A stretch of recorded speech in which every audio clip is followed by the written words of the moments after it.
أنتم إذا تريدون أن تديرون عائلة فيها 3 أفراد إدارة، مو أنه بعض الآباء يتركون عوائلهم وأبنائهم، لا، تريدون أن تديرون عائلة من 3 أفراد.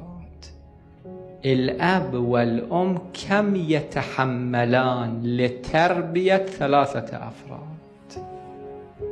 بعض الأولاد يشيبون آبائهم، حقيقة يشيب.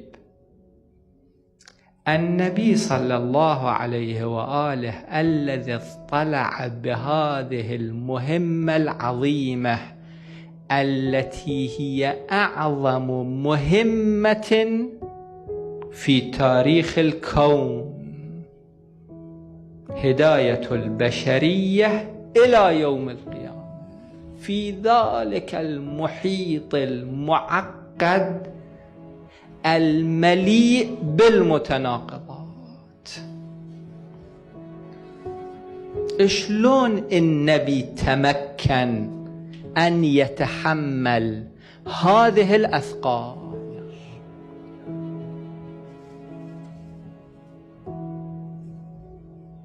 شلون النبي تمكن أن يتحمل هذه الأثقال الهائلة؟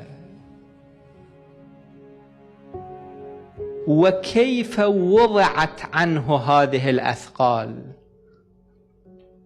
هذا الوضع ما هو ماهيته؟ هل كان وضعا خارجيا أو كان وضعا داخليا؟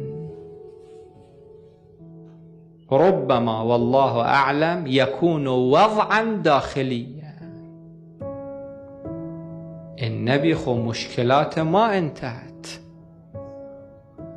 الأثقال التي كانت على النبي صلى الله عليه وآله ربما في كل يوم كانت تكثر، لأن مسؤوليته كانت تكثر. فكيف تم هذا الوضع؟ ووضعنا عنك وزرك الذي أنقض ظهرك. عندما واحد يشيل الشيء الثقيل، ظهر الفقرات يخرج منها صوت، هذا يقال له الإنقاض. المقطع الأول جواب عن هذا السؤال.